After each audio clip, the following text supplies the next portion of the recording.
John Robert, come on back. John Robert, come on up. Fairgrounds is I'm next. okay with this one. And that is page Yeah. I'm 38 talking Friday. on your I'm not gonna vote on it. operations. I told him I'm not staying from Book. it, but I've reviewed it. But it's- Thank you. Yes. Morning. Good Good morning. morning. Before you ask, I don't have any cameras.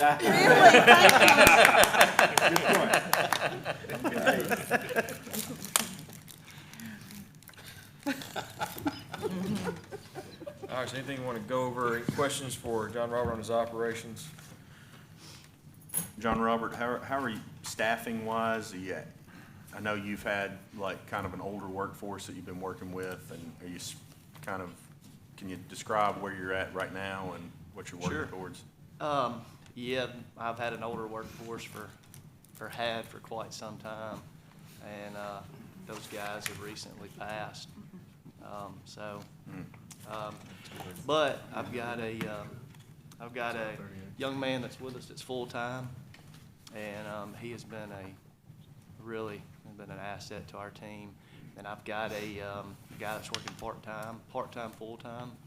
Yeah. And then I've got 2 guys in high school that are filling in where they can, so it's pretty tough. I mean, y'all have been to events down there and know the scale of those events, and I tell people all the time, we set it up, tear it down, set it up, tear it down.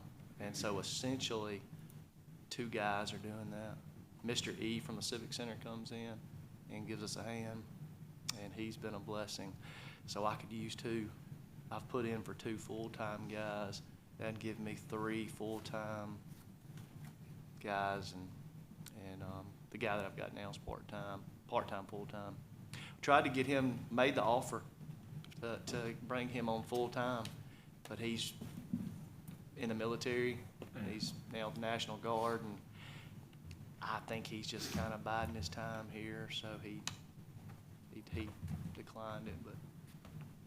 Well, I apologize. I didn't know about the passing of those 2 employees, and I know you had talked highly of them in the past. Oh, they were the best. Yeah. They were the best. We all miss them. So 2 new, and you've got some temporaries kind of budgeted for this year too, to continue on? Yes, sir. Okay. Yeah, and then two full-time is what I had. 2 new full-times that we got requested. today. Yes, sir. All right, any other questions on operating? I don't think he has much in capital, but we'll go. It's kind of a side question. I mean, I know you've got a lot of Page 2, consistent capital. events that show up year after year after year. Page Any 38 prospects though operating. for additional partners and perhaps new revenue generators? No, not necessarily. I'm not sure I really follow. I mean, You got Friendly Franks, you got the fair, you have a lot of repeat business that comes with the fairgrounds year after year and helps that bottom line a little bit. I was just curious if you think there's any more you could add to it. And is there room? No, there ain't room. there's not. How far are you booked out now? Oh, a year out, easy. And we turn events on Tuesday nights, Thursday nights when we can, and when I had those older guys, and despite them being 78 and 80 years old, I mean, those guys just, there was kind of a method to the madness, and we were staffed more appropriately. So we were able to do the volume, because we could tear it down, set it back up, and kind of roll back into it. It's a little difficult for us to do that like we used to, but, we still do the best we can. But like the mayor was kind of saying, what have you got, 54, 52 weekends in a year? I mean, we've got somewhere between 50 and 60 events a year. So that's pretty well every weekend, and like I said, sometimes during the week. So a lot of those events, we get folks that'll call, and they'll say, well, I see that such and such date's open, on the city's website. And I said, well, those events are open to the public. Those aren't open to the private. We wouldn't put those on there. So I'd say half of our events are open to the public, and the other half are private. And so we've got some new events that are going to be coming that are private events, folks that are putting those on, you know, for profit. And I think the public's gonna find those to be, you know, they're totally different. We're quite excited about some of the ideas that some of the folks have brought to us, and we've been able to find some dates, so, yeah, But otherwise, y'all got a pretty full calendar. absolutely. That's great. That's what we like to hear. Yeah, have you got any estimate as to how much revenue you are missing because you just don't have the capacity to hold the event? Yeah, that's hard to, it's hard to say and figure, because it depends on the event. You know, some of the events there's so much involved where we've got, you know, if it's so many linear feet of pipe and drape, or, you know, far more tables and chairs, you know, the final cost of that event, you know, it could be a $6,000 or $7,000 event by the time we invoice everything out. Where some of the events are a little bit smaller, maybe a $2,000 event. It just really depends, but it's just kind of ebbs and flows, you know. So it's hard to say. But I like to say our revenue is pretty well in between $175,000, $200,000 a year that we bring in, somewhere in between there. If I'm trying to project that, and I don't think that's changed by just a whole lot. Any questions on the Capitol? Got painting for inside the exhibit hall. Is that, and he's still working on it? I think he got the contract out right now for painting on the exterior for this year. It's happening right now. Yeah, okay. They, matter of fact, spoke with the contractor this morning. The exhibit hall, the fence, and the administrative office. Now they're working on up underneath the breezeways to the pavilions. They've completed all that. Fresh coat of white. It needed it, and it's gonna look fantastic when we're finished. All right, any other questions for John Robert? All right, thank you, sir. Thank We you. appreciate Thank it. you. Next up is the NED, and that is on page 37. And Dave McCall come up here. Good morning. Good morning. Y'all haven't met David. I think Wanda presented last year. Wanda is now gone to the house on us. But David took over middle of the year and has done a fantastic job. So this is his first time presenting the budget to you all. So don't beat him up too bad. That's right. David, what kind of changes have you implemented since you've come on that would be materially different from what you walked into? I would say the amount of programming that we've been doing has been upped. With the budget that we have and the staff that we have, I just think it's wrong to do less. And we've been able to keep the doors open for a lot of more varied groups at the NED. So in addition to our productions, we've added more camps, more seasonal camps, as well as keeping the doors open to other performance groups in the area. So yes, those that we have the relationship with who rent with us in the spring of each year, but also like the CTC camps, groups that are looking to build up theater education groups, keeping our doors open wherever we can. In addition to the first responders event where we worked with Miss Stacy Stone, where we're benefiting the city itself. So just trying to do more. I'd like to commend you on the diverse types of plays you're presenting. I have noticed that, and a lot of people in my district have noticed it too, and they're very pleased with that. In fact, one of them was The Wiz that you presented, and a lot of my constituents and their children came to see it, and a lot of them had never been to the NED before because the programming was not the type that they liked. So I want to commend you. If you're the one that's responsible for that, I want to commend you or whomever it is for changing up and increasing the number of diverse type of plays that you present.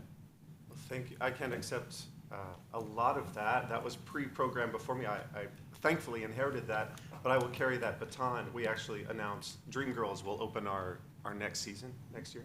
And our Facebook is on fire because people are very excited to see that Very and to good. be a part of it. Thank you, sir. Good morning. Do you have your new chairs in? Not yet, thank you. Okay. So that is scheduled to be happening during May. The Lord willing and the creek don't rise. Yes, yes. So we received a gift from the McWhorter Charitable Foundation, a very sizable gift that has allowed us to, or with the intention of, replacing the seating, the squeaky, squeaky seating that you might hear. So on the week of Mother's Day, the demolition will be occurring with this company, Davis Seating, will be removing the seats. Then hopefully, I'm working with maintenance to get the floor treated so that the next week, I believe it's May 23rd, the new seats will start to be installed, 100 seats at a time, in time for the J. Anthony Brown show on Saturday evening, that comedy show. That will be the first show that we'll try out the new seats on. Great. So yeah, And that's when is that? What's the date of that? the J. Anthony. Yeah. That's May 28th. Okay. And I'm on the phone daily with Davis Seating, making sure everything is going as it should. Otherwise, it may be a bring your own chair event. Standing room only. That's right. Mosh pit. Well, David, it seems that there's a demand for arts in the community. Just unfortunately, there haven't been as many opportunities through the years. So yeah, just keep up the good work. Keep that place full of life and activity and every great thing you can get out of it. But yeah, we certainly appreciate the effort going into promoting arts in our community. Absolutely. Is the ticket sales going well? Do y'all have like a website now, or are we all working on that? Can you kind of walk us through that? Because we sort of sometimes have people to say, I need an easier way, or I need to just go to the net website to buy tickets. Yes, that is something that is a little difficult for some folks. We use Tix.com, but you can use, if you go through the NED's city website, there is a heading that we click, and then you choose the show that you want to go to. And we try to streamline that with the QR codes with guided links that take you right to that spot. We try to cut people's meat for them as much as we can so that they can get to those tickets. Okay, great. But usually, if we do get a call, the staff is really great about walking people through that process. We don't want to turn anybody away. And we also make it clear that you can buy tickets on the premises as well, Thank you. of course. All right, any other questions for David on his operations? And go to capital on page 3 of your capital sheet, and it's flooring for gallery and paint for auditorium. I had one question Okay, associated sorry. with revenue. Go ahead. And I know we had a large donation back last year, but I'm showing a significant change in the revenue intake of the net for donations. Yes. I think the prior It was inflated. director had a lofty goal of Yep. fundraising that was not So necessarily this met. annualized amount isn't actual, or isn't accurate. Right now, we're projecting flat revenues from this year to next year. For Need- donations? For the NED. On page 4 or 5 on the revenue. Right, I'm looking at item 36715, What page you on? page 4 or 5. Yeah, that was, I think that was what they're using for the seating. Okay, so that was the contribution there. Okay. It's under contributions and donation, private sources. Oh, okay. Also, are there? Oh, okay, yeah. Okay. Do you have any grants that you're working on currently that may offset some of this as well? Yes, so the NED did receive one of the ABC grants last year, I think in the amount between 2,000 to 3,000. And so we are working on getting that application finished and turned in. I believe the deadline is July. So yes, that is in the works as well. We also have a goal of trying to get more sponsorships for our shows, like as we get more interest in what the NED is doing and that buzz builds, it makes it easier to ask, I think, for folks to be quote unquote a part of the story, if you will. We're working on those packets now. All right, thank you. So to answer Sam's question on the donations, that was It was a one. overestimated. It was not overestimated, so the annualized for the donations this year was 100,000 from the. Oh, that is from the recorder. Recorder, yes. For the city. Yeah, Okay. the overambitious That was the previous nature budget. was, yeah. Yeah, so that actually was, Wasn't quite that was received. But that's, it doesn't look like there's any revenues that are budgeted presently for, for donations. For donations. Just to be Yeah. clear, y'all, you're not in the net cost center revenue now, you're in the contribution. In both. Okay. Yeah. Yeah. Right. So, I do recall this past year, an aggressive budget for fundraising, and obviously that's fallen well short of Yeah. of what we planned for. It's just not in your revenue. You had the whole thing there. So we're 2 directors removed from the last budget presentation, so if y'all Thank just you. remember, yeah. David, do you have plans for more visual art galleries and displays in the near future? Absolutely. We try to keep that on a monthly or bi-monthly schedule. So coming up in the summer, we actually have a gallery that my board is working on that will accompany the Dreamgirls production, where we will do the Dreamgirls of Jackson. Hopefully not hopefully, we will be celebrating the women of color who have had a part in shaping the music industry in the nation, but who would call Jackson home. So that'll be a homegrown gallery.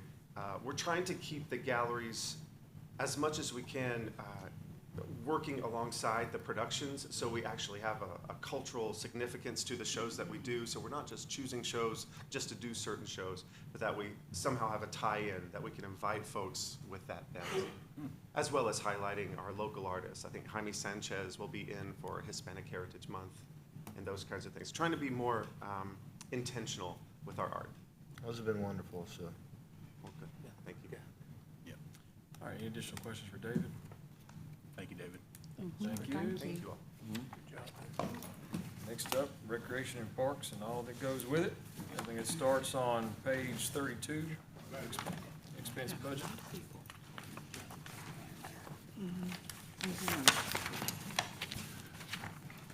Mayor and council, thank you.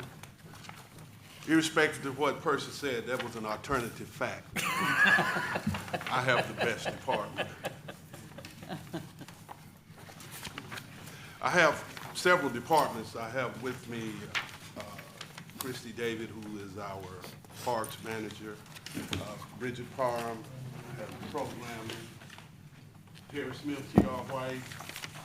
We call her Pee Wee. I didn't know her real name for a long time. What's her real name?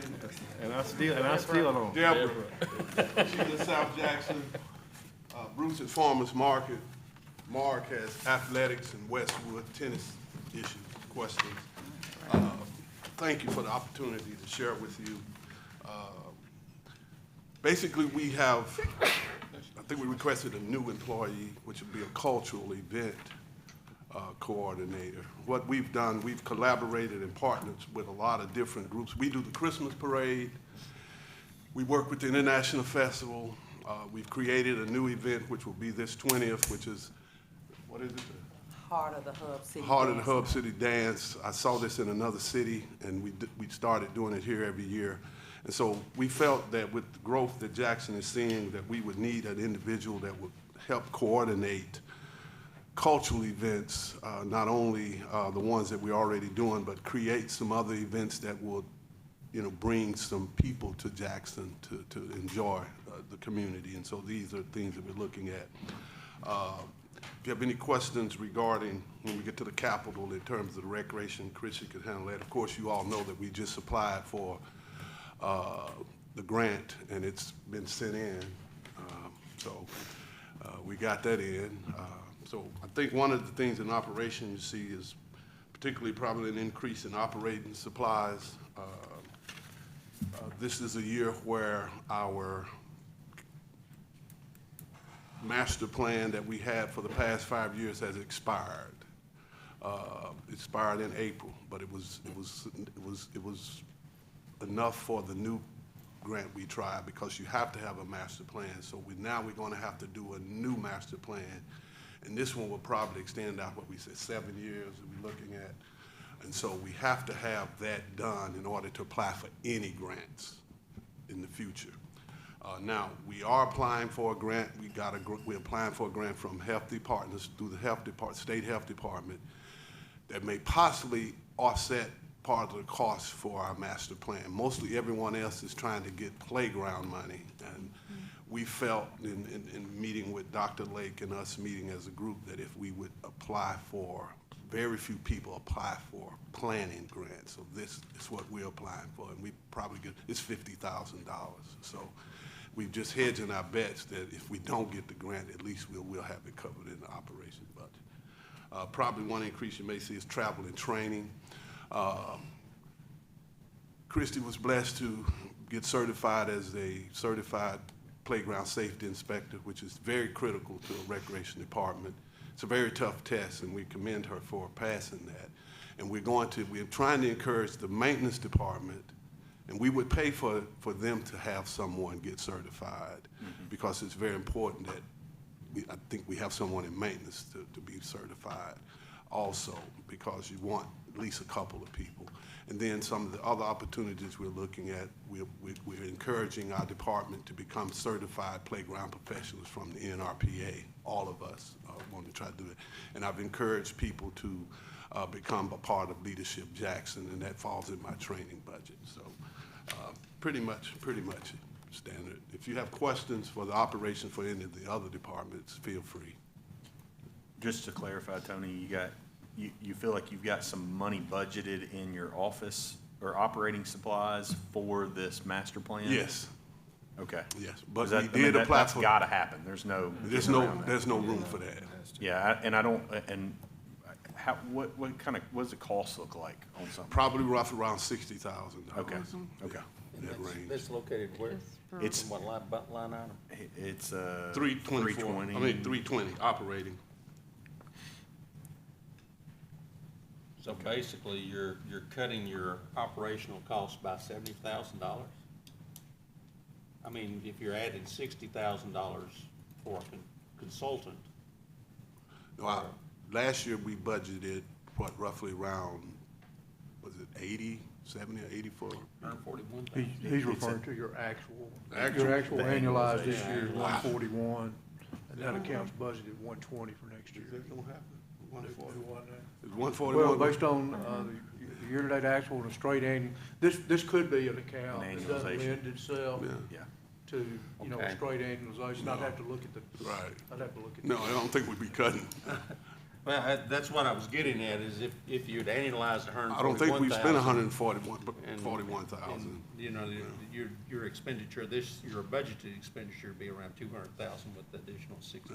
Yeah, I understand what you, but no, I don't think we would be at 141,000. Good morning. Good morning. Can you talk to me a little bit about soccer? Soccer? Yes. Okay. Is this the right time? Yeah, to just ask- whatever. Okay, to ask the question, how we can get more aggressive with our soccer fields and maybe looking at bringing in teams. Yeah, that's a that- good question, 'cause 'cause we I did keep meet. hearing this, I've heard it a lot in the last 2 weeks. Yeah, that we've met with a group, but. People are Chrissy wanting can travel handle that, teams sure. to come into Jackson.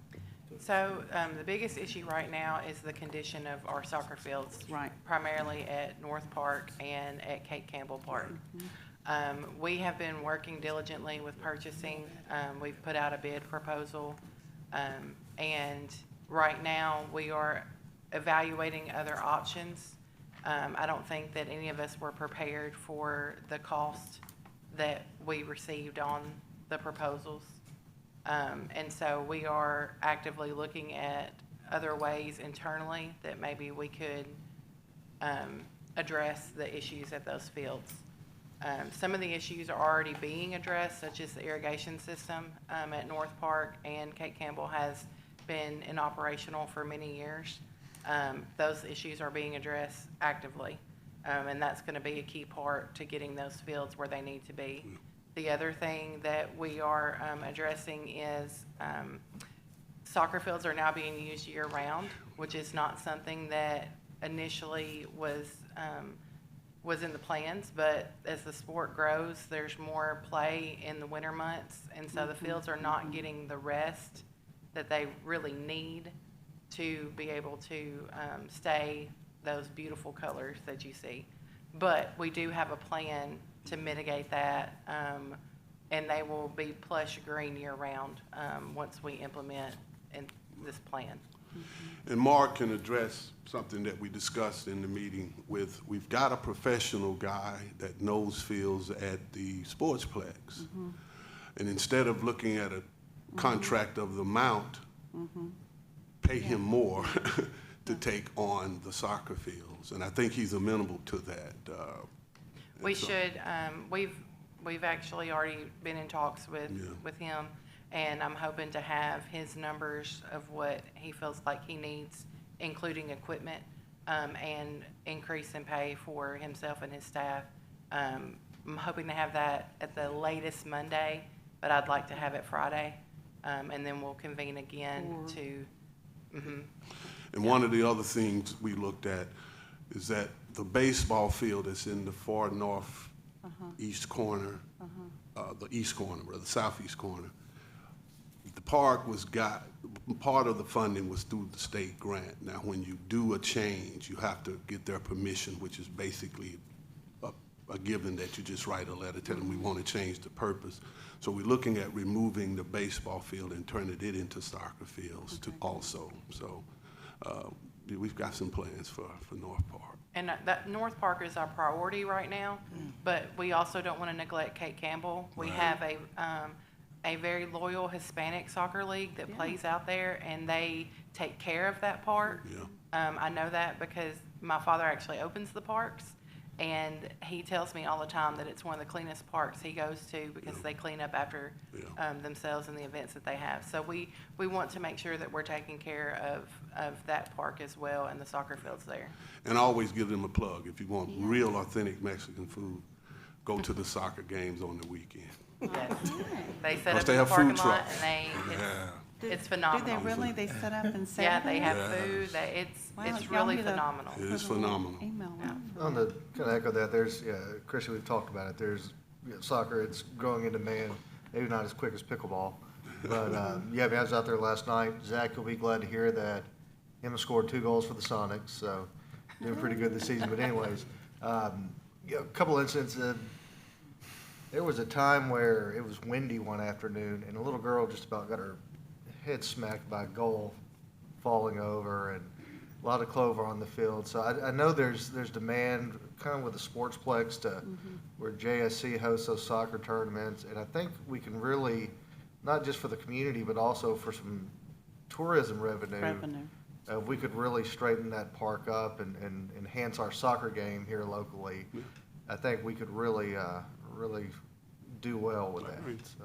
Yeah, I think I agree. long-term, our goal is to have North Park be a soccer sportsplex, comparable to what we see with the West Tennessee Healthcare Sportsplex for baseball, but for soccer.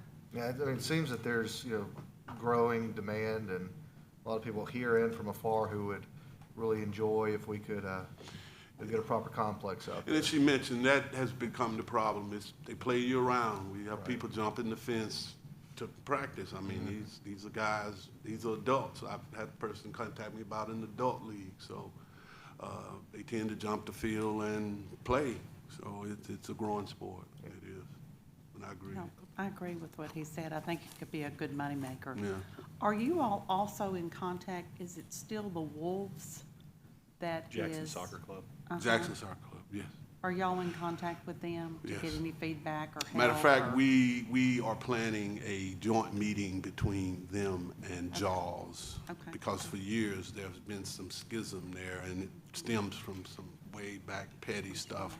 But both of them would really, their goals are the same, and most of the Jaws players and kids end up, getting into the club sport, so there's no need for them to have different visions. And one of the things that we are looking at with Jaws is we are going to draft an MOU, because there's never been a memorandum of understanding as to what our part of the responsibility is and what their responsibility is. So we're working on that also.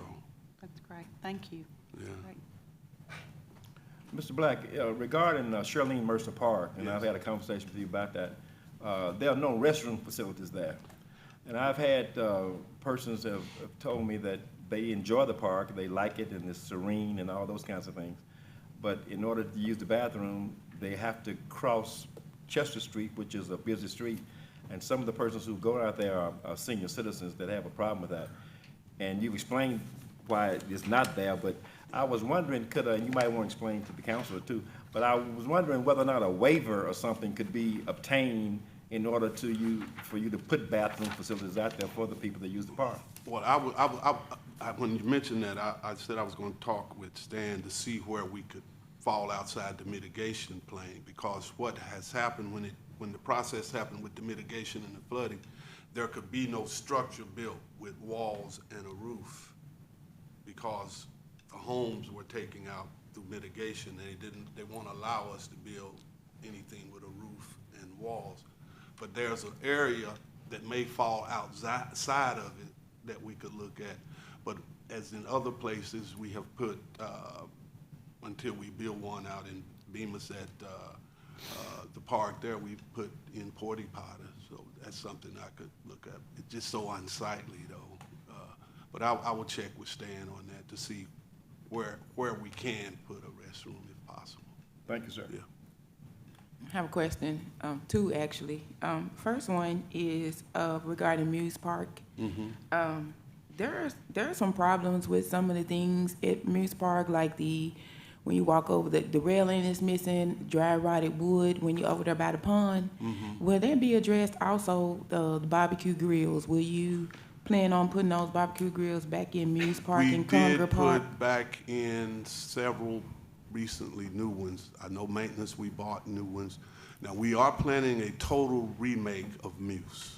Okay. That is in the plans to do a total, to get a master plan specifically geared toward putting Muse back on the level that it was. So That's wonderful, thank you. Yeah, definitely, because one of the mistakes that was made is that all the athletic stuff was supposed to be on the north side, and they moved basketball courts over to the south side, and it's small, and it created a traffic problem on Sundays. And I don't think they looked far enough into the future when they originally had the courts over there. It conflicted with, that's when we didn't have the sportsplex, and softball games were playing. And you know, Saturday and Sunday, it was tight in there. So we're looking at putting everything back on that side, athletic-wise. Thank you. What about Bennett Park? There's been lights shot out over there. It's like a lot of things. One of the things originally. Let's go. Any more operations questions, then we'll jump into those capital questions. Good.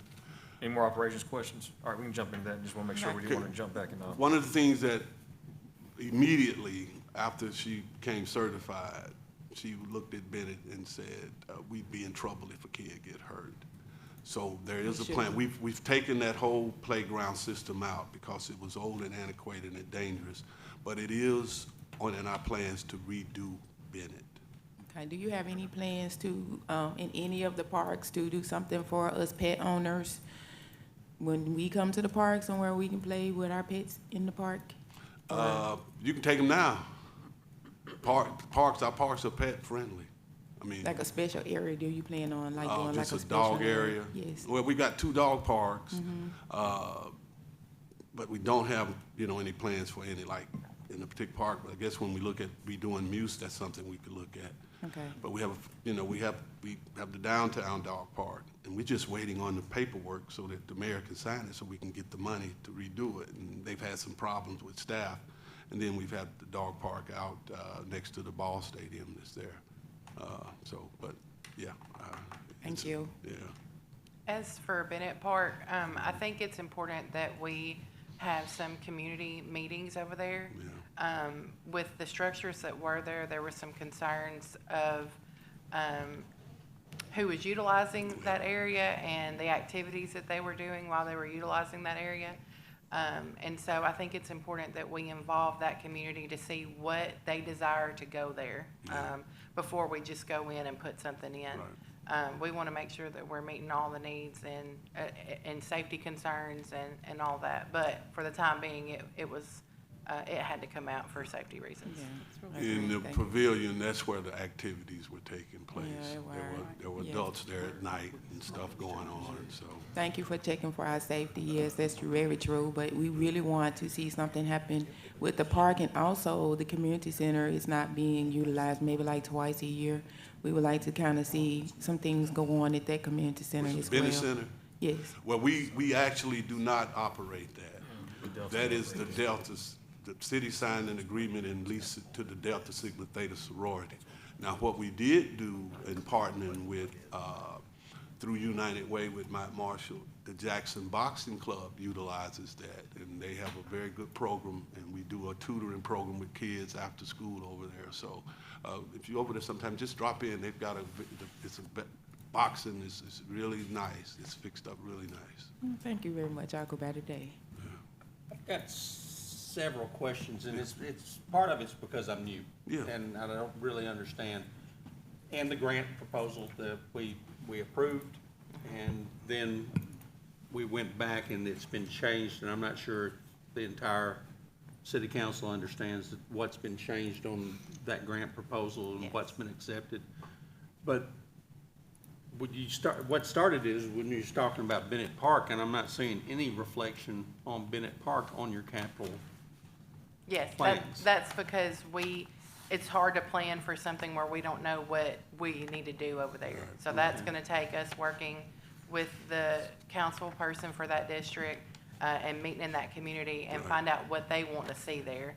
We didn't want to budget for something that we wasn't sure was gonna be something they would even need or want.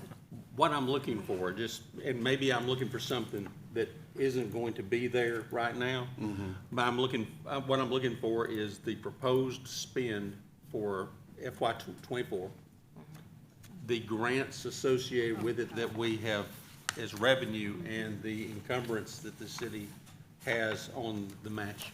So let's talk about the grant. I think Okay. that will clear up a lot of this. Okay. We submitted 11 projects to TDEC for the grant.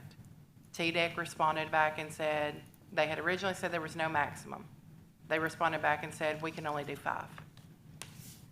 So as soon as we got that notification, I met with Tony, I met with the mayor. It really put us in a position because we had already presented these 11 projects in a public format. And so we wanted to find a way to make sure that those 11 projects could still happen. So 5 of the projects that we're moving forward with is the walking trail at Shirley Mercer. And you're not gonna see that reflected on here yet because we haven't been awarded that grant yet. Okay. The parking lot and walking trail at Wallace Road, the skate park, the restrooms at Stella Duncan, and the new park at Windy City Road were the 5 projects that moved forward in the grant. So that totals 1.7 million, roughly. And so the city match for that is gonna be about 731,000. So it's gonna be quite less than what you all had approved. Right. So what we did was we put the rest of those projects into our capital over the next several years. Right. But you will notice that the first year is pretty heavy on our playgrounds because we simply cannot put out our playgrounds any longer. Right. We are at a point where they are at the end of their lifespan. And so those that were identified, we have to move forward with go ahead and doing those. We did put Centennial out to FY '25 because it is needing replacing, but we still have some time with it. So that is why this looks different than what was originally presented. When TDEC responded, we had to shift things, and that's where we're at. Okay, the $731,000 match, is it reflected in here? No. No. No. So should it not be somewhere in the capital budget? I appreciate you asking this question, because I've had a similar difficulty in trying to follow, exactly where we've ended up on that question. So it's my understanding that 731,000 city match is not included in the numbers that you're looking at. I'm not, It's not. also don't believe the grant portion, the grant revenues included as well. And I guess I'm not that- sure about the expenses. I guess that falls on me being a rookie. I didn't know that I should put something in that we hadn't yet been Yeah. awarded. Well, that was gonna be my next two question. rookies That's not met. necessarily wrong. You know, I feel like That's that, good. that's, you know, I don't want to assume that we have funding. I think we've had some missteps in other places with that, so I don't want to assume that we're getting this funding. yeah. I felt like, and obviously correct me if I'm wrong, but I felt like since we had already brought that in front of council and we had an agreement that once we get awarded, we would do maybe an amendment to show that. And I think what TDEC requires in order for us to apply for the grant and to get accepted is to show that you were willing to match Right. versus us actually putting it in the budget. And Yes. that's what was actually, Right. if I recall, was voted on and It was approved. a resolution. That's The right. resolution, Right, so it's a right. resolution to support. And in regards to TDEC, I've talked with people over the years, what TDEC tends to do, and it's two reasons they told us to cut. It's less paperwork for them, plus they've been given a mandate from the governor to spread the money to as many communities as they can, particularly those communities that are called distressed counties that don't have the ability to get grant money like bigger areas does, so that's a problem. And for that 731 roughly, we're gonna have about $75,000 in land match, from Windy City Road Park. Since that's never been developed as a recreational space, we can use the match, the land value as match. And then we're also gonna have at least 120,000 of ARPA funds. I'm hoping to have a little bit more. And so that will put us at about 530 roughly. I mean, I'm a social worker, not a mathematician, so that may be off a little bit, but I think that's ultimately what the commitment will be, and that won't be in one fiscal year. It's likely we're not gonna see any of these projects until FY '25, just from what TDEC has told us to be prepared, When even would if the we're awarded match that have to funding. be? I guess, and that's ultimately the question. When we right, expend the Bobby? dollars from the grant. Would that be in next fiscal year if It awarded? wouldn't be in '24, it'd be in '25, when we start the projects. Okay, so you don't pay anything until you start the project. Right, and there's a lengthy process for that. So they'll notify us of the award, and then we'll have to go under a state contract with the governor and legislation signed off on that. Then TDEC has to do site visits, and they have to approve design plans. So it's not something that we can, as soon as they say you're awarded, we have the money, we can go. It is a very lengthy process to get to where we're actually doing the projects. Now, do y'all have any potential grant resources elsewhere that could contribute to some of these park projects that we need?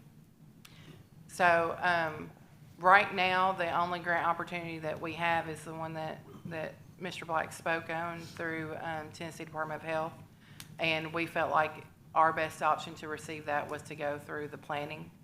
I actively seek out grants. We work with Vicki Lake on grants. A lot of funding right now is going to metro areas, and they actually identify the cities where, and they tell you, if you don't live in this area, don't apply. So, And we applied for the Ford grant, and of course, we didn't get it. And one of the reasons is that they were looking at more of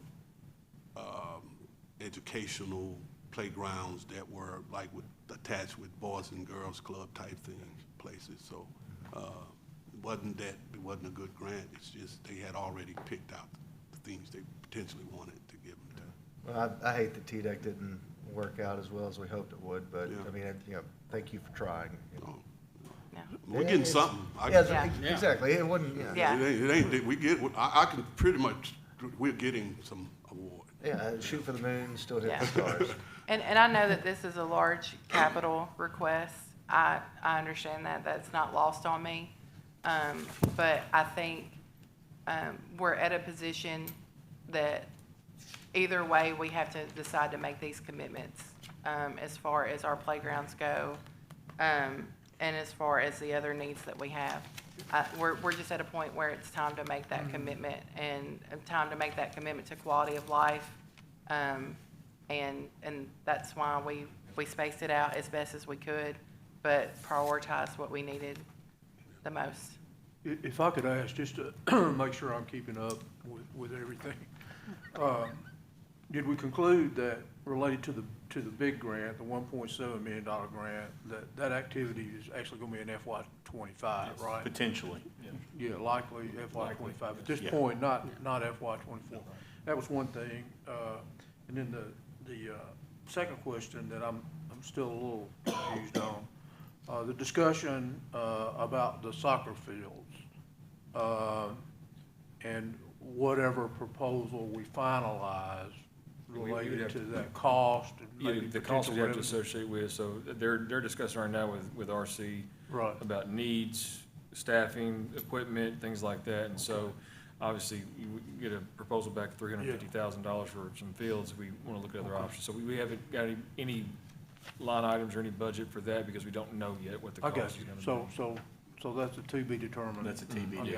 Yeah. Okay. Hopefully by Monday. I mean, Yeah, oh, that's fine. that's what we're hoping Yeah, for. yeah. Because we Okay. don't want to wait any longer, I mean, than we have to. Sure. But that maybe answers another question that you had of where that Yeah. potential contract or whichever way. Right, sounds they like decide to that's, get- yeah, sounds like that's off, not under consideration now, so. Now, do y'all feel as if you have room in the budget for the additional resources that would be dedicated to the soccer and athletics? I think that's a conversation we still have to have I about, think is it's that RC gonna still fall? analyzing it. If Okay, it's you gonna need- need people, it's Yeah. gonna need stuff like that, and so. I got you. Yeah, TBD. yep, TBD. Yep. Gotcha. But one fact, he has the expertise. Yeah. Yeah. Yes. Oh, those fields, those ball fields look fantastic out there, so. And one thing that we're concerned about, and we've talked with Councilman Taylor as the liaison, is that groundskeeping, much of their primary responsibility was taking care of our parks. But from, end of October to March, all of them are pretty much on the leaf machine. And so the parks tend to get neglected, even though in the winter, there are some warmer months where people are in the parks. One of the options we talked about was looking at potentially designating people from that department specifically for the parks. And the same thing with maintenance. You asked the question with municipal maintenance about the building. What we tend to do is if we've got a problem in one of the parks, we'll do a work order with them, and she gets the 311 request, and we will do a work order to park maintenance, well, municipal maintenance now. And whatever repair they do in the park, they code it to our account, and I have to, they send me a copy and I sign off on it. So that's how that works. As far as staffing go, we've talked about what that looks like, if it's a sub-department in the departments dedicated for Right. parks, budgetarily, it just wasn't a chunk that we could bite off this year, we have to plan for that. Sounds like something we could do with our temp service contract that we have now as well to get a seasonal aspect to that. Yeah. Something to think about. Something, Yeah. that's right. I got other departments if they're, That's, and I want to ask, how are things at TR White? there he is. Because y'all got the new computer lab, because I know we, Yes, we are in the process of hiring someone to take over and operate that, but it's up to date. We've had groups We in had there. classes, we had people over there using. Yes, we had our financial aid assistance for parents and students. We had about 3 of those classes in the Westwood as well as the TR White computer labs. And we have other plannings for those labs too.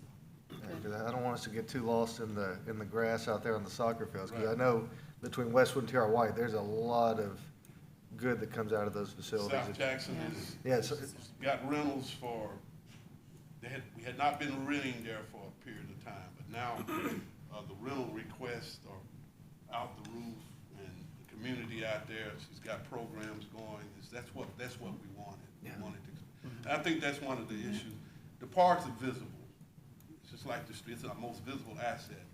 One of our strong suits is that we have great programming, and a lot of people do not know programming we have. I mean, they do, but they tend to look at the park and say this and that, but the programming is great. And one more question. Shoot. What can we do to get the pool back open at Westwood? Is that a possibility? Pool Or is is- the pool at Westwood It's community, open. it's already open? It opened in the summer. Oh, it's open, what month does it open in? When is it open? And anybody can come? Yeah. Okay. After, Same way. after TR 12, same way too. after 12. 12, yeah. Okay. Our summer campers use it You know what? in the mornings. Yeah. Okay, thank you. Well, where is Paradise Park? That is the park that is across from TR White. That was Ms. Brenda, Councilman Mama Moses, that was her baby. If you go down, Lafayette, where it goes one way down, it's a little, you got a little park area with benches. Oh, down by the Lanier House. Yeah, yeah, Down- that's that the right there. playground, that's Paradise Park. I got you, okay, thank you. And one of the things, just for future reference, once we get the senior center up, we will begin to budget and staff it once it gets, before it gets completed. So that's a budget item up the road also. Yeah, as well as furnishing that building. So Furnishing. that'll come in FY '25 as well. And on Monday, 4 o'clock, we have a small grand opening for Wallace Road Playground that we put there. That community deserves that. Is that gonna be here? Where is that gonna be? Wallace On Road. Wallace site? Road. On site, okay. On site, 4 o'clock. We did, we want some kids there. So real, one more thing, I think, if the council have any questions, Christie or Tony talk to, just for their purposes, there's a lot of ADA compliance on our capital budget. Yes, so as we move through this grant process, we were alerted of many deficiencies as ADA compliance within our park systems. And so to start addressing those, I put into capital $100,000 each year after FY '24. The ADA that we are taking care of in FY '24 are things that have to be taken care of in FY '24. For instance, at Conger Park, we have to provide wheelchair access to at least one tennis court. The way to do that is going to be through what they call a switchback, going down from the restrooms. That is going to be very expensive. Eventually, the entire path from the parking lot all the way to the back of that park will have to be resurfaced. It does not meet ADA requirements. This is just a small piece. I will go through a training with TDEC over the next year. They do an ADA course, and I will learn all the things, and I will probably come back and pass out at everything that we're going to have to do, but we have to do it. And the important thing is that we show that we have a plan to address these things. Before now, we didn't have a plan. So this allows us to say, if a situation comes up, we can say, well, we have a plan that we're working on to address the ADA needs in our parks. That will be part of the master plan though, as well, right? I mean, when you're developing a master plan, I would think that that would be included in. So the master plan's a little different than probably what you're thinking. The Okay. master plan actually is a system-wide plan that looks at facilities, programming, parks. It doesn't just look at infrastructure. It looks at everything. And so, yes, they will make note of the ADA things, but not in-depth. It won't be an in-depth look like what we need to do right now. In this process of doing the grant, that's where we saw that the ADA compliances were out of whack, which basically talking about the grade of the walking paths. And he put the meter down at Conger and it was way off. So, let me say something in defense of our human resource department. I'm thankful she takes her time because we hire a lot of people. And the last thing I need is some child molester on my staff. Amen. So there are steps that she's required to take. I mean, she can speak for herself, but I'm thankful, Recreation Department thankful that they take their time. Well, wheelchair swing, constructing that? Yes, wheelchair swing, we've completed the one at Melissa's, we just gotta get the fencing around it, because it has to be separate from the playground, and it has to have fencing. So we're getting the 3 bids for the fencing. That's ADA requirement. What's the That's purpose? the Just, fencing, that's question one, I've You never can't, heard you of. keep people from going in and playing on it, and kids will see it, and it's not designed for that. Okay, So it has to be fenced off with its own signing.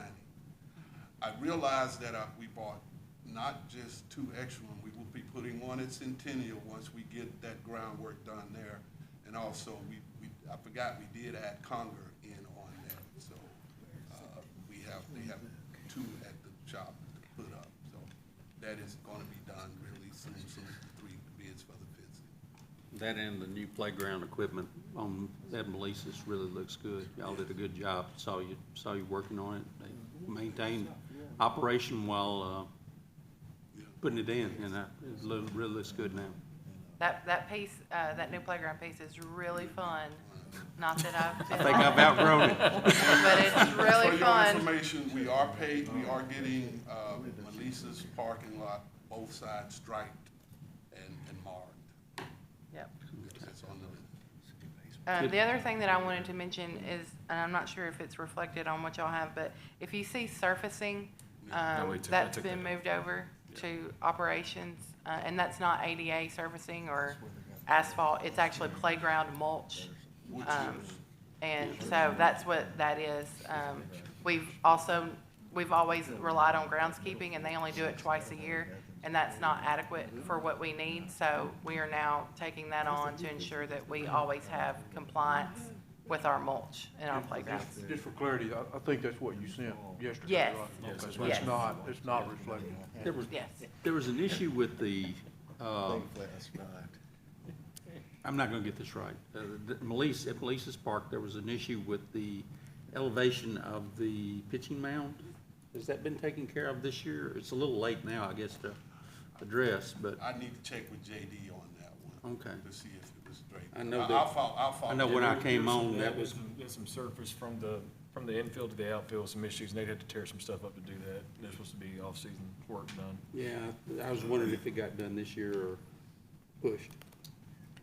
I'll check. Thank you. Any other questions for Recreation and Parks? really good job. All right, thank you Thank all.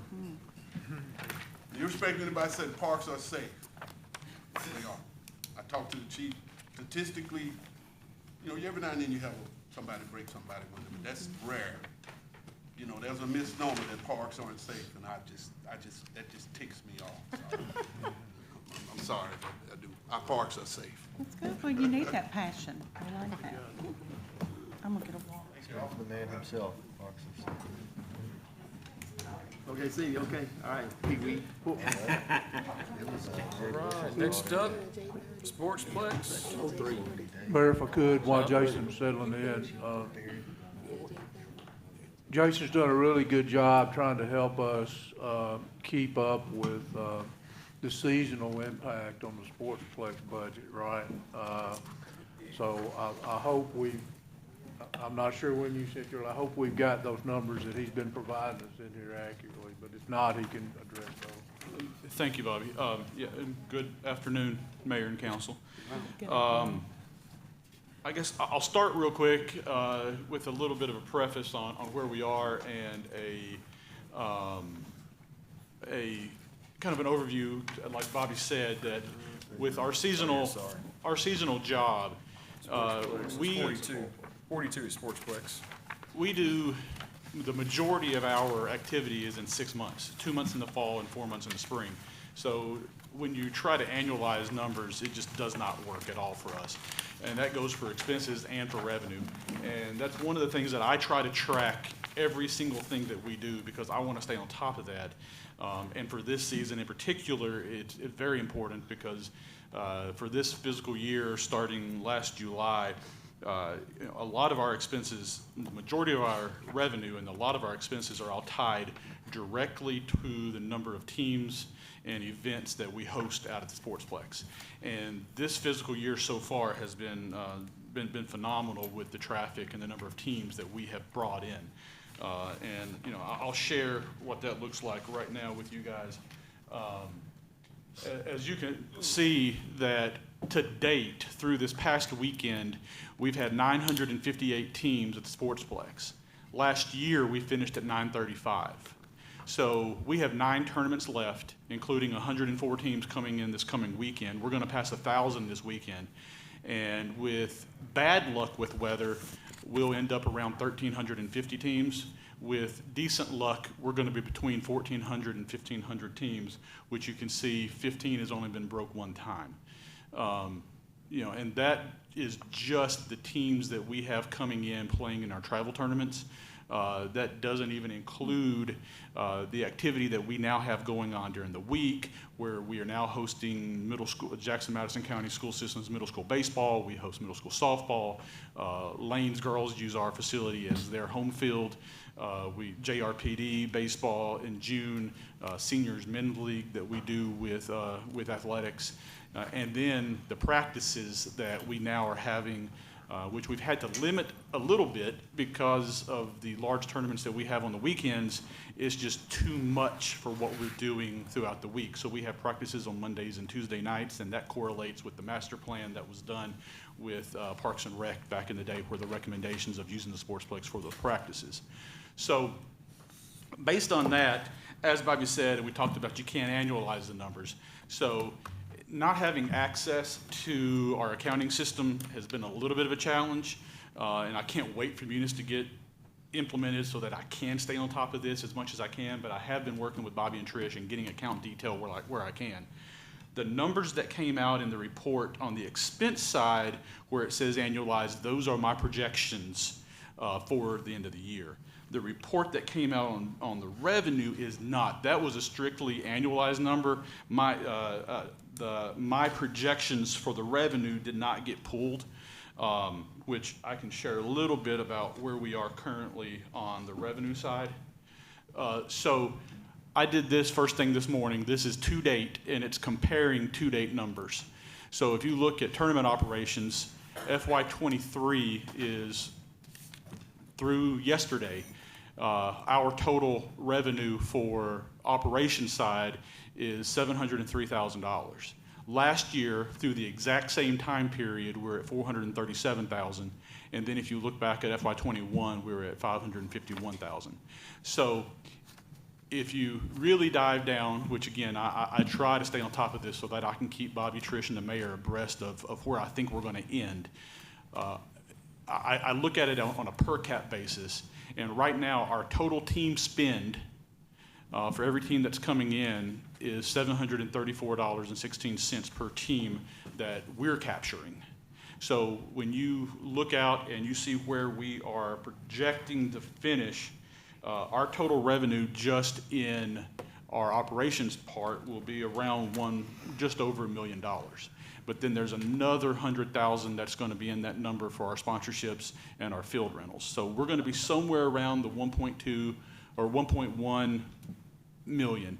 Now, again, you bring some weather in and I lose a day. I mean, knock on wood, we're playing. That's the other thing that factors into this. We don't find ways not to play. We find ways to play. Even if I have to cancel a Saturday, we're going to play on Sunday. If we're going to play to bring these teams into town. So our revenue is going to be somewhere around 1.1 million, and that's the revenue that we're capturing.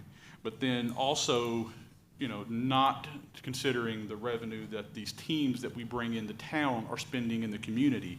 And a conservative number that a team is spending somewhere around $3,000 when they come into the community. Some teams are spending more. The teams that are coming in from farther distance, if you think about a team is made up of 12 families. We have had numerous teams come in this year for numerous tournaments from Michigan, from Indianapolis, from we've had more from Middle Tennessee than we've ever had coming in this year. So conservative number, $3,000 per team. So if you start thinking about for every 100 teams that we have, that's $300,000 being spent in the community.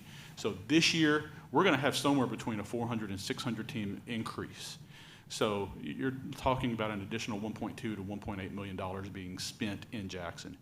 Now, my revenue numbers that I'm showing are gross numbers because the Sportsplex does recapture our sales tax dollars that we pay. So it may be in different accounting lines, but the city is recapturing the dollars in the sales tax that we're having out there. So my gross numbers are real numbers that are being generated. And I guess with that, you know, I know there was a question about the revenue, about those annualized numbers, and they were not right. And I'll work with Bobby to make sure that. And I'm updating those numbers every week or so, because again, I mean, we're having teams register every week, additional teams. And after every tournament, depending on, you know, like this past weekend, we couldn't play on Saturday due to the 1 3/4 of rain we got on Friday night, but we were able to go at 9 o'clock Sunday morning. That did cost me 1 day of some revenue, but we got the teams here, we got the tournament in, and it was better than not playing at all. So it'll be a roller coaster kind of up and down. The other thing that I think is to note is people per team is down a little bit right now, the 44 people, and I think a lot of that has to do with our weekends so far this spring have been cold.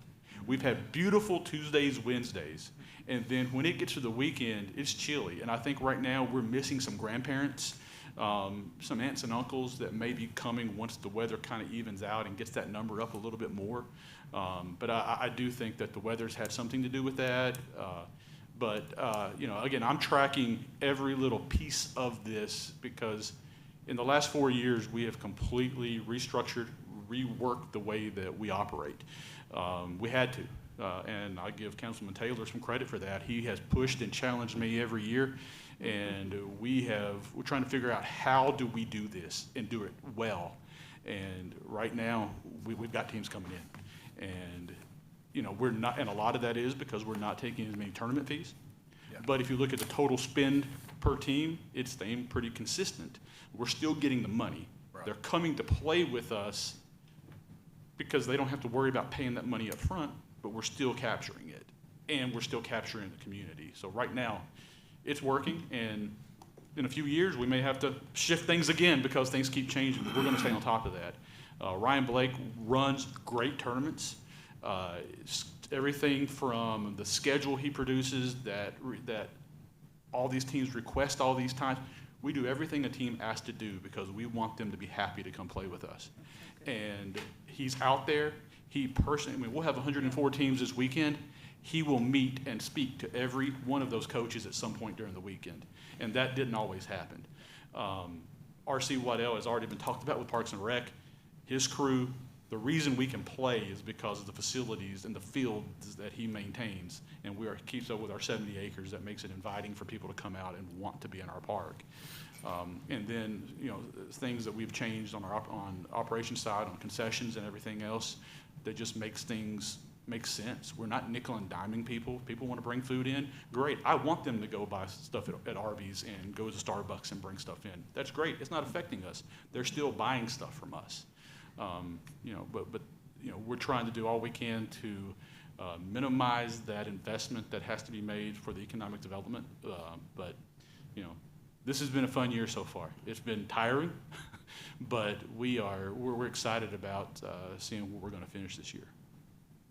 Jason, that's, you know, the tourism taxpayer dollars, those are hard to quantify, I know, but looking at your revenue specifically, you know, 4th year doing this with you, that's significant improvement. So I know you touched on some things, but what exactly can you attribute those increased revenues to? Well, volume cures everything. I mean, it's you know, it's getting the teams here. It's having people come, having teams come, and you know, we have, you know, when we stopped taking for the most part tournament fees, we did increase our gate. And some of the other facilities and people that we talked to around the region told us that we were crazy to try to charge a $10 gate. They're coming. I mean, people understand that, there's costs associated with running the complex and to play in a facility like what we have. And I mean, we've heard very few questions about why it's a $10 gate. Ryan does a wonderful job in the scheduling and making sure that when we have teams here for a 2-day tournament, they're playing 2 days. We don't eliminate teams on Saturday unless it is just necessary that we don't have time to get it in on Sunday. We will bring, everybody plays on Saturday and everybody comes back and plays we play both days. And that wasn't always the case. We'd play till midnight on Saturday night in the past, and there's no reason for that. We want those teams here in Jackson to then go spend money while they're in Jackson. If they're at the park the entire time, they can't go spend money. But it's increasing our revenue. But again, volume cures everything. It absolutely does. As we have those teams coming in, they're spending money with us and in the community. Yeah, I mean, keep it up. It's like I said, that's the most promising revenue that I've seen out of these 4 years. So. And the expense lines, again, some of what you'll see in where we're going to end this year as well as in the next budget, a lot of those increases are due to the number of teams. I mean, if we have more teams, we're playing more games, we have to have more umpires. If we're going to sell more concessions, I have to buy more concessions. We're paying more team fees to U-Trip because we have more teams coming in, but that's a renegotiated rate, and we're paying a whole lot less than what we were just a few years ago. U-Trip loves us. We're getting more and better tournaments we've got AAA divisions and major divisions that are making right now, and we're going to keep that up. We're scheduling more tournaments than we ever have. We're playing more tournaments than we ever have. Used to, there would be in the fall, 4 tournaments scheduled with this week off and this week off. Well, we may have a weekend where a tournament doesn't make around fall break or around spring break, but we're going to let the teams dictate when we don't play. We're not going to tell the teams that we're not going to play. We're there to be open. We're going to use the fields. What's not shown on here is the indirect economic impact.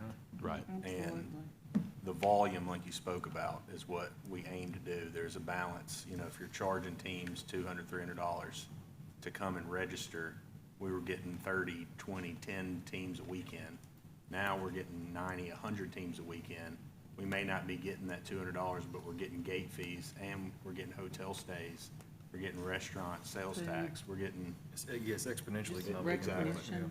yeah. There's a return now on the investment that the city puts in over there.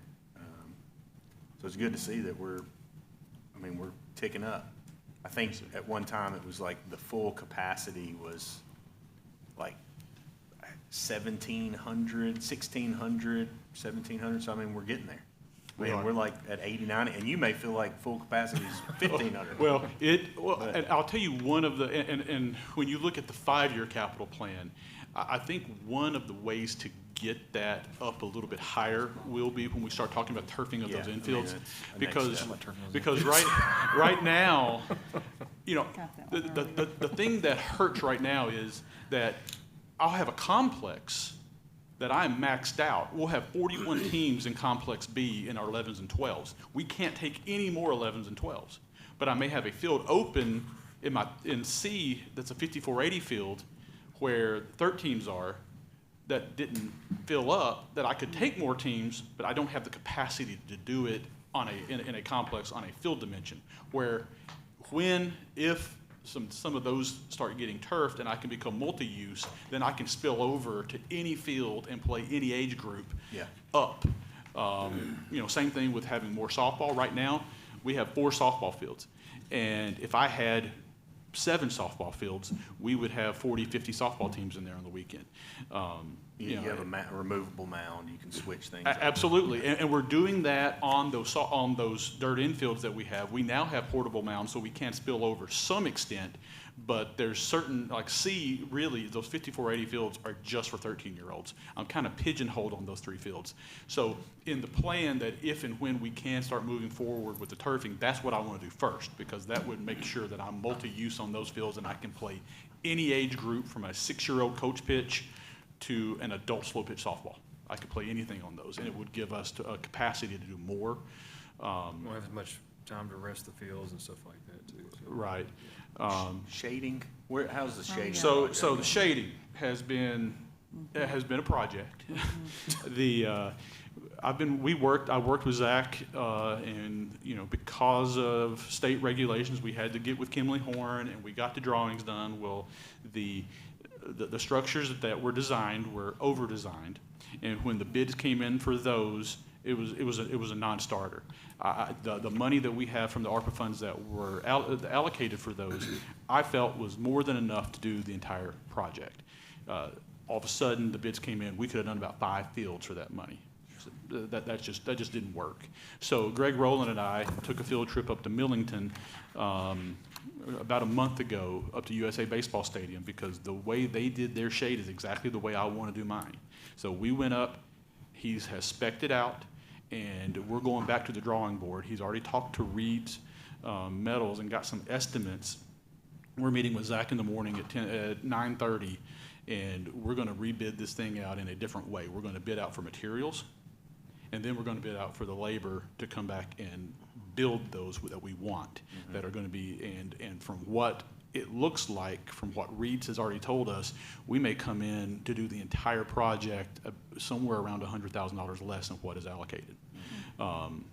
So we may have some extra money in the ARPA funds to go towards something else, but I think we'll be able to move forward on that very quickly. Is that still wood frame, or are we looking at? It's a wood frame. Okay. And sleeved at the bottom. So, and I mean, they're telling us, I mean, it will still last 25 years if maintained, and I mean, I can assure you they'll be maintained. Jason, I know some of the little guys T-ball from kind of the Babe Ruth Cal Ripken League had some games out there last season. I'm not sure if y'all been able to do that again this season, but are there opportunities, and would that be of any advantage to y'all to host some of those local? What we're doing right now, Councilman McKelvey, is, you know, we've hosted the Jackson Madison County Schools Middle Schools Softball League, and then Jackson Madison County Middle School Baseball League that just started this year we're hosting. Lane is using the field, the girls, for the softball for their home facility. And then starting in June, we've got Jackson Parks and Rec League, Coach Pitch T-ball will come out there and use fields 1 and field 2. And then the senior league, slow pitch softball, uses Complex D for a field. That is about right now our capacity with what we're having to do. We'll host practices, and we have paid field rentals on Monday and Tuesday. But then starting Wednesday, when we know we're on anywhere from 15 to 17 fields on a weekend, we've got to get those fields prepared. And if weather's coming in, we've got to get those things drug and rolled tight to make sure that they can handle 1.5 inches of rain and still be able to play. But that's where, if the turfing comes in, it takes a lot of that out of play, and we can use them more and more. But you know, at the past, Cal Ripken did use some of it, but honestly, for Cal Ripken, it didn't make a whole lot of sense, because if they were at our complex using it, they weren't getting their concessions revenue that they're getting at Oakfield. Same thing with Dixie Youth on softball. Their fundraiser is their concessions at Pope. If they come to my facility, I'm going to sell the concessions. Of course. So it didn't make a whole lot of sense for them to do it. We didn't mind them using it. We liked doing it for the community, but it made more sense for them to stay where they were, at least at that time.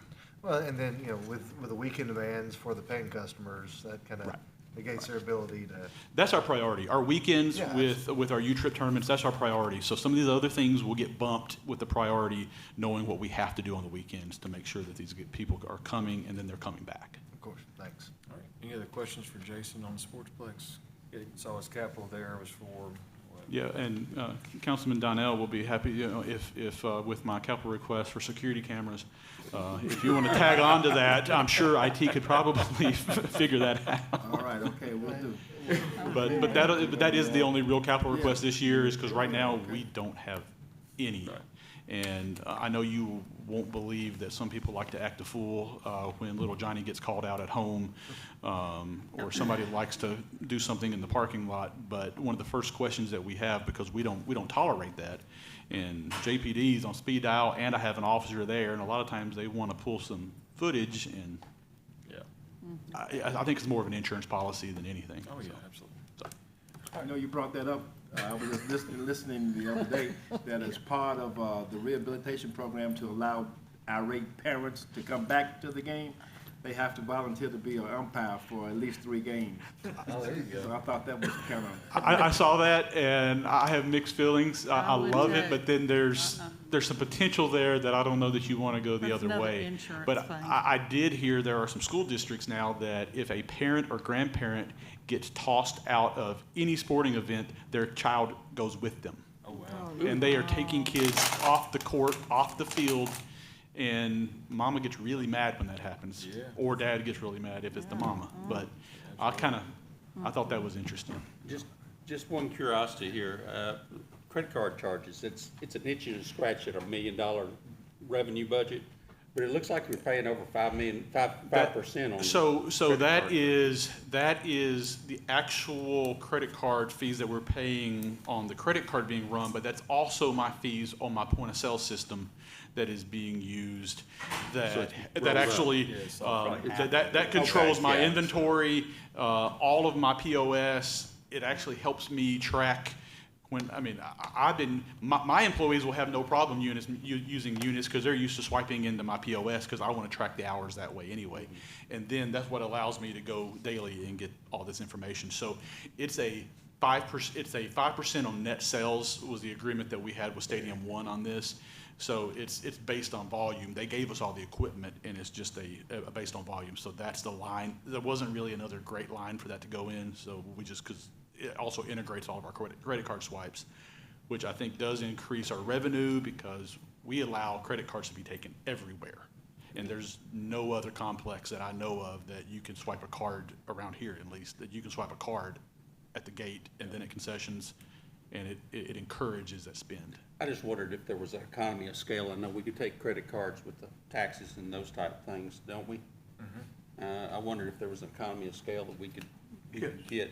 So that potential, Tyler Munis actually has their own system that it would work that way, and they partner with a couple of different companies as well. So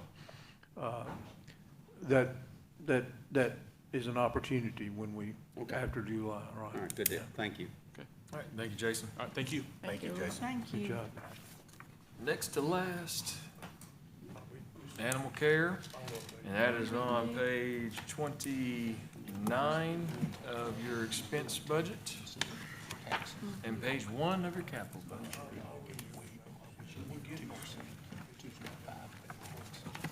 We just come up and sit at the end, Whitney. Oh, yes, oh, yeah. Well, That's then we- $25,000. yeah, we looked at the banking, And Hey, when I- everybody. And look, Whitney, I don't think you Hello were in here earlier when I discussed the capital budget, and you got the vehicle in there. Vehicle stuff is pulled out of the spreadsheet over into another column because we're looking at another revenue source for that, so it's not going away, it's just revenue source, so I just wanted to make you aware of that. which page you said it's on? It is 26. I've been looking at numbers all day, my eyes are 26 in the expense, 1 on the capital.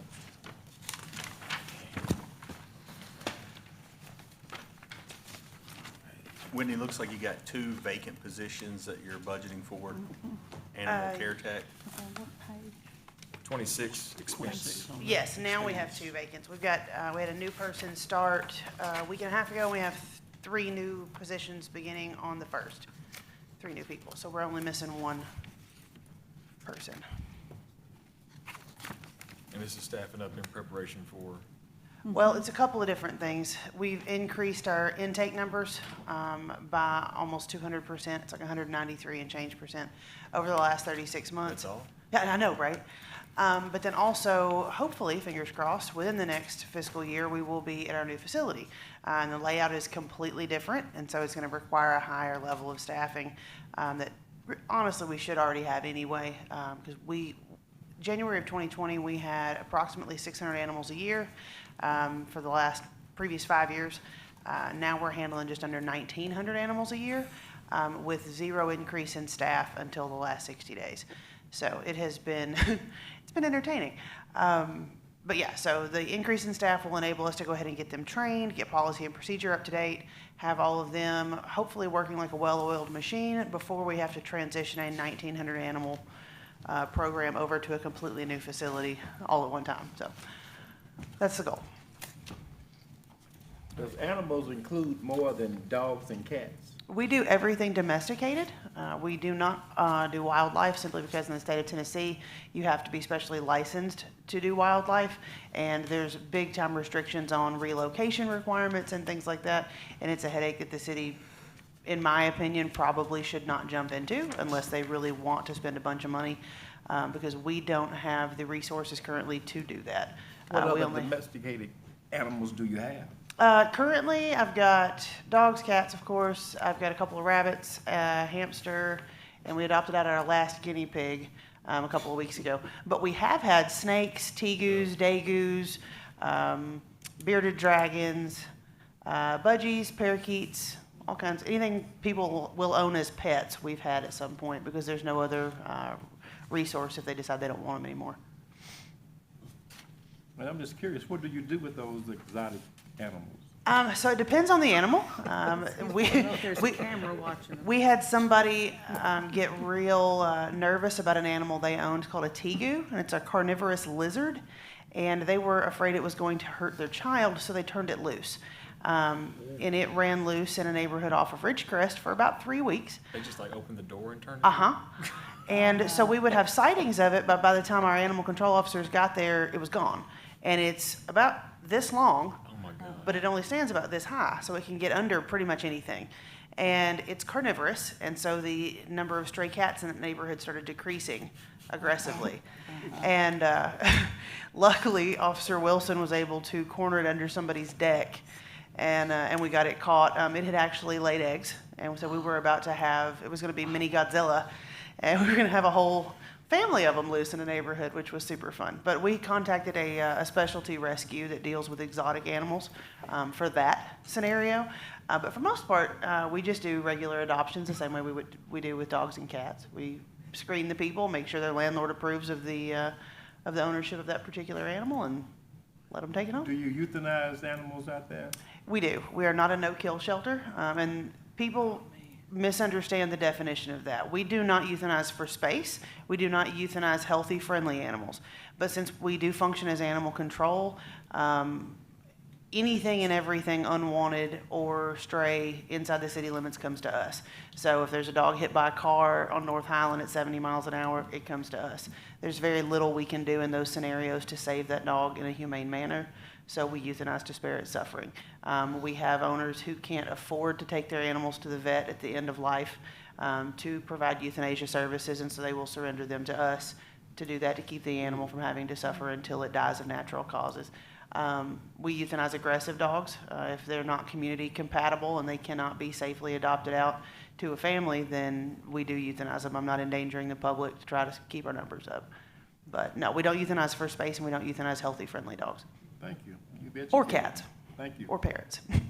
Thank you. Or tegus. Or tegus. Right, yeah. Yeah, or If it had been a dragons. person, that'd be a whole different story. But since the neighborhood cat coalition didn't file a formal complaint, we were able to relocate it. That's my mind's thinking, like if there's a problem with stray cats in the area.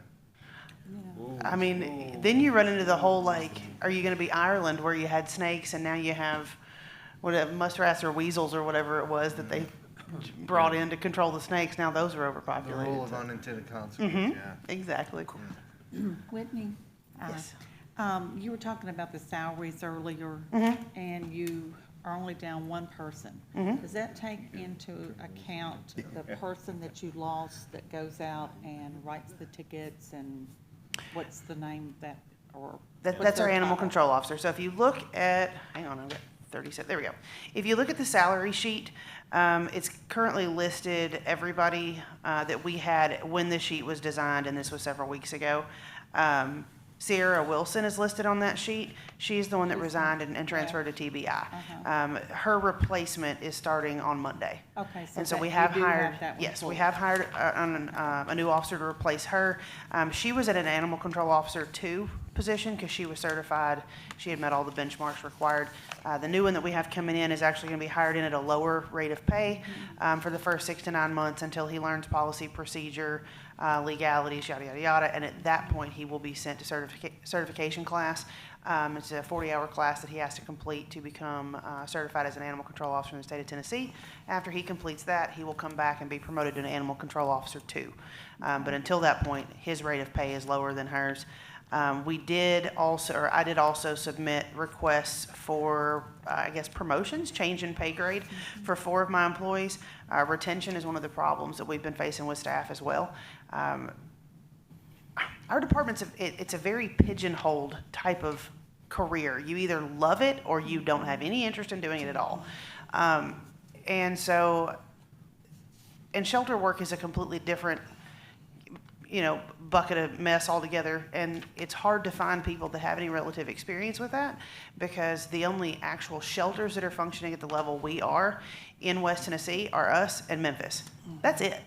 And so then you go over into Middle Tennessee and you've got Chattanooga and Nashville and things like that. But around here, trying to recruit help is almost impossible, because if you get anybody with any kind of certification or experience, you're going to have to pull from outside of our geographical region, and we don't pay enough to make that a viable option. Now, comparatively speaking, from other animal care positions around here, like vet techs, grooming salons, things like that, with the new pay scale that was put into effect last year, we do offer competitive wages at that point. But it's a whole process to get somebody in and get them trained to do this. And so once we have them trained, we want to keep them. And so the 4 people that I submitted for promotion are people who have proven that they are an asset to the program. Kimberly Lewis has been with this program since it was the Humane Society for 32 years at this point. If she ever retires, you'll probably see me leave right behind her, because I don't know what I'll do without her. Barbara Wilson has started off as an animal care tech and has transitioned over to our administrative specialist who runs our front office. But she doesn't just do office work, I guess is the best way to put it. She's not just answering phones. She's answering phones. She works as the sole dispatcher for animal control for the city. 2,500 plus calls for service every year. She does risk mitigation over the phone.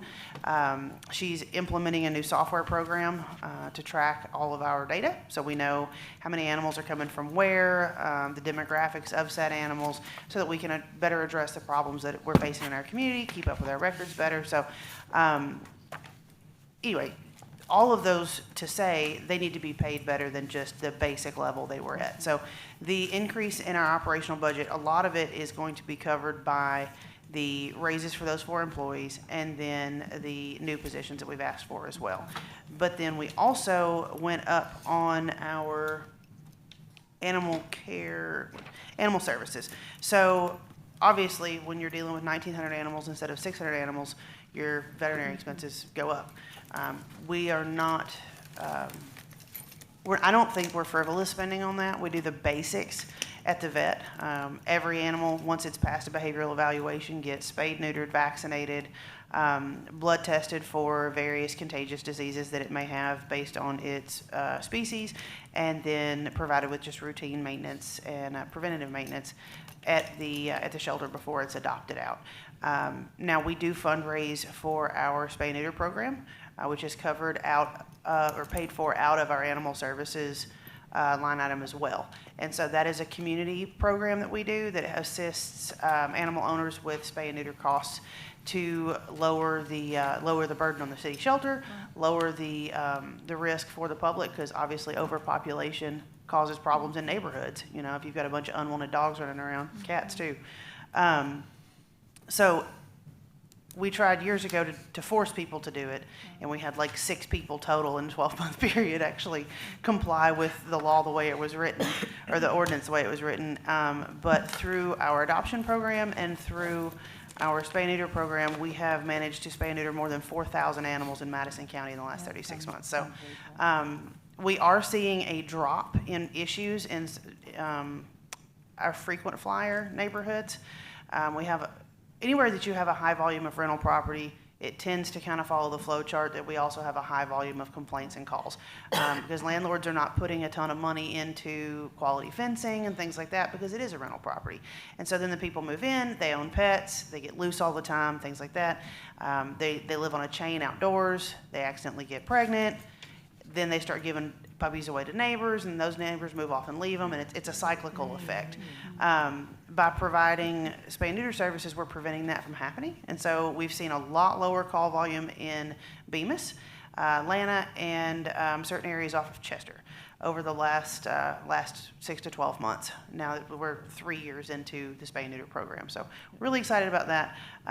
But we did see a big increase in our vet requirement financially, so that's where the other big chunk of our increase comes from. It's paying for itself. So you've got the one person that's already accounted for, Mhm. and then you've got one other that you just needed for staffing. Yes. So will that cover you with the new building? Do you feel like you're gonna be adequately covered now? That's honestly a question I can't answer till we get there. Okay. Right now, I'm real confident that we should be okay.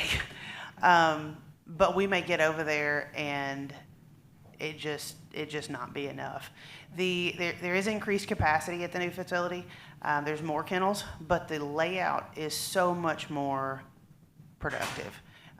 Everything that we have at the current facility was aftermarket. It was a distribution warehouse that the Humane Society bought and then turned into a shelter.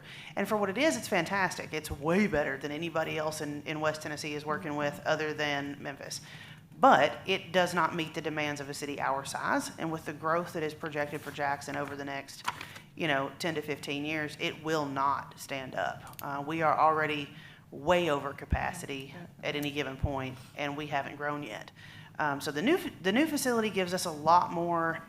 It's safer for the employees, for one, because since we do deal with animal control, we pick up extremely aggressive dogs, and we currently don't have anywhere to house those that is separate from the other animal population. And so anybody that's an employee back there is at risk. If the dog manages to get the door open, there is no point of egress to get away from that animal.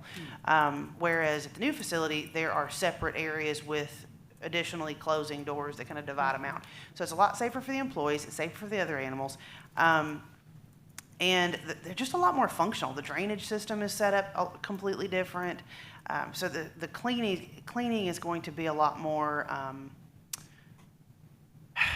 fluid. Instead of having to move this to be able to clean this and then come back and move this to move, whatever, you can actually just come through and start at this end and work straight through. And so, so even though it's bigger, it's going to be able to be done with less staffing than what I think we had originally thought. We have to wait till we get the building completed, and then we can analyze the staffing on that. Exactly. So we don't have a set date yet. We got to get the architectural rendering updates on where we need to start, so we can put the bid package out for the construction. And so they're doing that this week and next week, I think. And they'll be able to put the bid out for the construction completion. Okay. But anyways, long story short, yes. At this Sounds point. really good. All right. Any other questions? Just one commendation here. I'm noticing that your donations are $593,000. Yes, and then we actually had an additional just over $42,000 in fees generated as well. So total of just over $630,000. You're operating $1 million budget, and getting it offset by contributions, and it's an asset.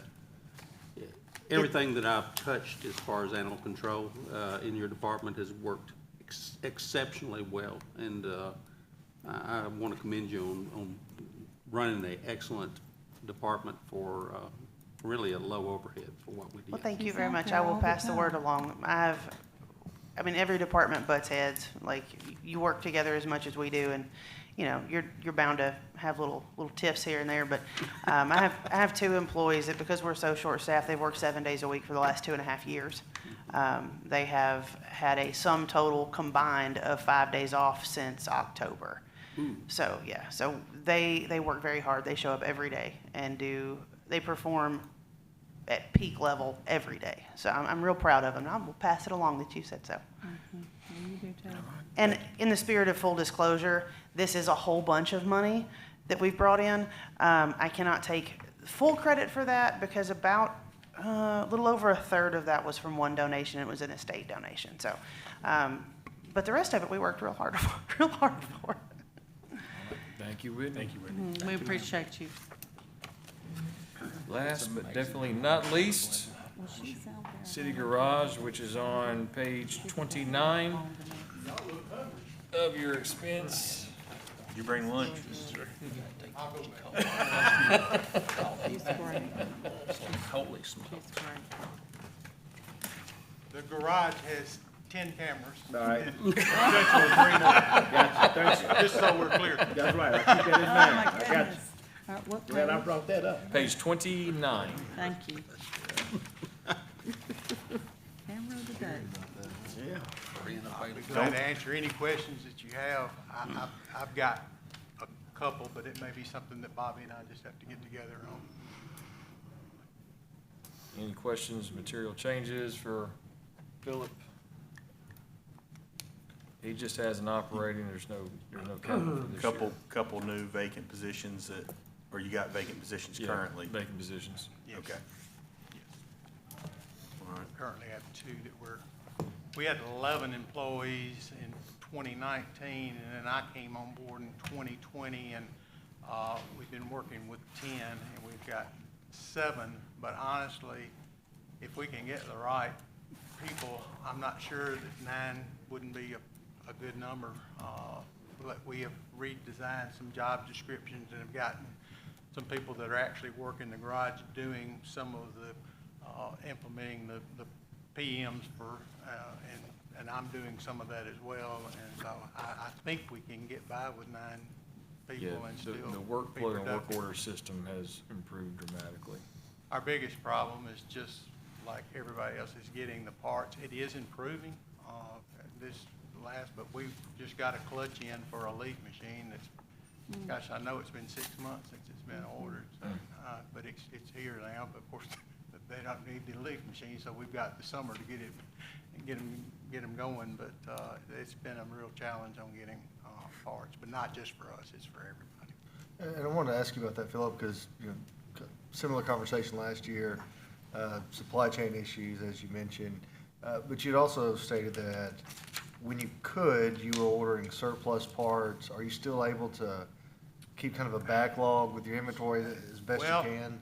some of this stuff is like, some of these clutches and stuff are $5,000, and it's like, the Yeah. biggest problem is I think in training, if we can keep them from tearing them up. I mean, it's like checking the leaves before they start sucking them up to make sure that they're not gonna tear an impeller up and then ruin a clutch. But,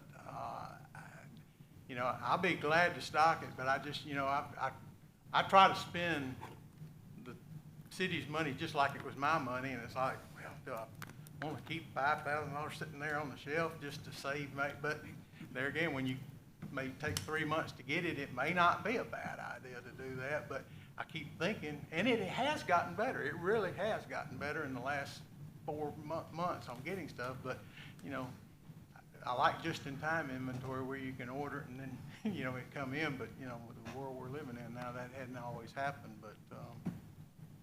but it is improving. So to summarize, prevention is the best maintenance. Absolutely. I got you. Just a quick question, and this hasn't got to do with your budget, but it's got to do with the budget overall. We have a lot of vehicles that are headed into the capital expenditures. Do you project lifespan of vehicles in the processes that you use and sign off on their life expectancy, or is? Well, generally speaking, if it's maintained, I mean, you can usually get, a 10-year life. We've got several vehicles that are 93. I just ordered parts for a 1993 F-450 just a few minutes ago, well, a few hours ago. But it's still got some use to, and some of the stuff, if it's going to the dump and places like that, they're getting messed up anyway, so it's like, we're not trying to have a showpiece, but by the same token, we're spending taxpayers' money, so if it's got, if we can utilize it longer in the system, I have no problem with that. When they do a preventive maintenance thing, they're going over, they're not just changing the oil and the filter in that thing, they're going over it, looking at the rear end, do we have a rear main seal leaking, and then you make an evaluation, and, do we want to put $3,000 and fixing everything on that when it's 1997? Probably not, So I can feel comfortable with the things that are in the capital budget. Your department's looked over it, has anticipated its useful lifespan and said that it probably needs to be replaced in the next year or so. If that department had asked my opinion on it, and if we see something that's unsafe, I will usually email them or call them personally and say, you know, you may want to consider this vehicle to be replaced in your next capital budget. That's systematic. Okay, thank you. All right, any additional questions for Philip? All right, thank you, sir. All right. Thank you. All right, so we got several changes through a process we're working on right now, and so, I guess, Bobby, you'll get those to us, and we have a budget committee meeting tomorrow. We may cancel, I'm not sure. Okay. We won't have to, yeah, there won't be any updates anytime. There's not really anything to present. I was gonna kind of wait to see what happened today, Okay. so we may end up postponing the budget committee because there's not really a lot to do. There's not any, For the committee to do, all the work. for the committee to do. There's, Bobby. there's a lot for Bobby to do. There's not a lot for us to do in the next 24 hours. What about the I'm audit? happy to meet The tomorrow. audit is not ready yet, so we could not review that. And the budget amendments are, they're not beyond the threshold, I think, that we would typically review. No. So I was kind of holding out to see if the North Park thing was gonna come through and we could have met on that. Yeah. But without any significant changes and giving Bobby the time to process all that, we may look at an early meeting in May Okay. for the budget committee, once we have an audit to review. Yeah, okay, that works. I'd also like to consider, once you'll get your things tidied up that we've discussed and worked on, if we could have, maybe not 5 hours worth of workshop, but if we could powwow again and have another workshop prior to the agenda review. Prior to We're at- voting on it, right? Yeah, Prior to the meeting. prior to the agenda review for the June meeting. Good. Like a late May workshop? Like, yeah, once the budget committee snipped it, Bobby's worked on it, and everything's a little more finalized. Before we get into Uh, the two readings. I Really would, just I would share with you guys, so, a few things. So, the revenue related to the general fund, we've got some additional information that needs to be considered related to that, primarily like growth and the appraised value of property taxes. And we do have some guidance now from MTAS on state shared revenues. So we need to kind of begin to finalize that side of things. Another thing that we need to do is, on the capital fund, I've got to work through the carryover items from this year. That was mentioned several times in today's meeting. So that's a process where I really have to sit with the directors, and so I've made notes on a lot of stuff, but sometimes they get confused about things. And so before we can really move forward with knowing where the fund balance and funding, we gotta go through that process. And we have to make some decisions about, I think the total on the capital budget when we started this was like 4 million, something like that. Yeah. Right. And Mary, don't let me get ahead of you or the budget committee. But the thinking on the vehicles, I believe, would be some alternative funding for that. And, I think the way the schedule is right now and the way we've sort of done that in the past is we might start that process, but that might not be included in the budget ordinance that you approve, but we come early in the fiscal year, when we get the financing in place, right, with an amendment. That's probably the way that's gonna need to work. Pretty much have the debt service fund tied down now, so that's complete. The ARPA fund, and Mayor, I need to kind of speak, we need to look at that. It's similar to the capital process, but it's a little bit different. The question is not whether it qualifies to be carried over or not. The real question is, there is sort of that carryover item, like how much we're gonna need to carry over, because the way the ARPA fund works, if that if those funds are not expended by June 30, we're gonna turn right around and re-budget the amount that's What's not left, expended, right? yeah. But make sure we've got that, because, you know, some of that money's moving around, and I've had half a dozen directors today talk about when we move more ARPA funds from this to that, so we need to do a little work on that. Now, I've taken really good notes the last couple of days, so I know what you guys agreed on to change. I think the major work on salaries and benefits is complete. I feel much better. It's taken us a while to get there, but we will continue to do like quality assurance. Like there was some confusion about a couple of, you know, was that position in there or not? We have a report that has names on it, right? Not just position. So it's a little bit easier to figure that out. So, you know, we're going to be working on that as well. I think we're on target from my perspective. There is a lot of work. There's a lot of work to do, and frankly, we're trying to get caught up on our internal financial work as well. And we do have a busy May and June with the Tyler and Munis work to stay on target for July. So the quicker we can move this budget process forward and make decisions that need to be made and finalize things, the better it's going to be for everybody. So we're going to get right on these changes and going to continue to do the things we need to do, and it will take some time to do that. I mean, the meeting tomorrow, frankly, I sort of agree with you. I could talk about things we need to do, but. Drafting that email now, I want to give you enough time to make these adjustments that have been discussed today. Yeah. And make any other corrections. Is this a? So. Because I'd like to get that to the committee for time to review as well. I got Is that a 2-week turnaround? Right. So, yeah, I think so for sure, yeah. Okay. So Mayor, I assume the revenue projections that I shared with you on the state shared and, Yeah, I think the MTS property was tax. waiting on it. They found out last week that the state shared sales tax did not pass.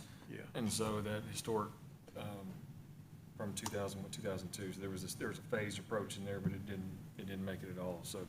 Yeah, so just in essence, there's been about like if you look at the property tax appraised value that was used when you guys approved the certified tax rate, and you look at it today, there's been about a 2% increase in the appraised value since that time. So I've kind of factored that into our current property tax collections and allowed for our collection rate. So I've got kind of have that number, right? And then on the state shared revenues, I would categorize, actually, a couple of them were down, like the gas tax. It actually decreased a little bit. Most of them were kind of flat, I would say, or very small increases. The big revenue number is always the sales tax number.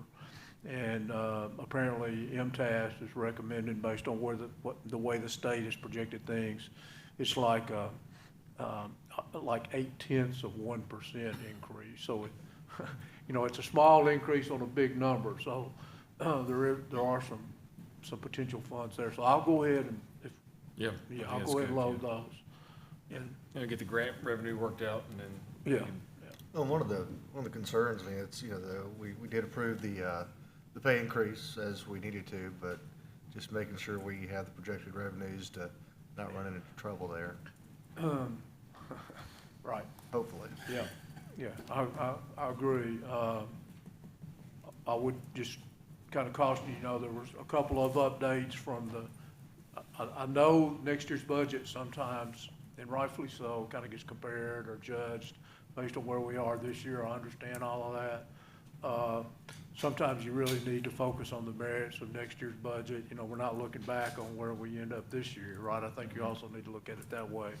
But that annualized number, for some of the reasons you've heard the last couple of days, and we, accounting for new people and rate increases that happened during this year that have a full year of next year, that number's going to continue to move around a little bit, right? That annualized number, but we want it to be the best number can show you by the time we get to, let's just say the middle of May.